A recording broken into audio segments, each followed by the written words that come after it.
as far back as Van Nuys. Last question was Bravo.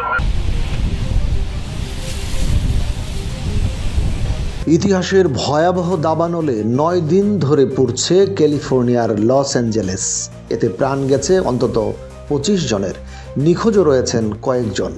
এদিকে বৃহস্পতিবার থেকে শুরু হওয়া সান্তা অ্যানা নামের ঝড়ো বাতাসে আগুন নিয়ন্ত্রণের নতুন চ্যালেঞ্জের মুখে অগ্নি নির্বাপক কর্মীরা।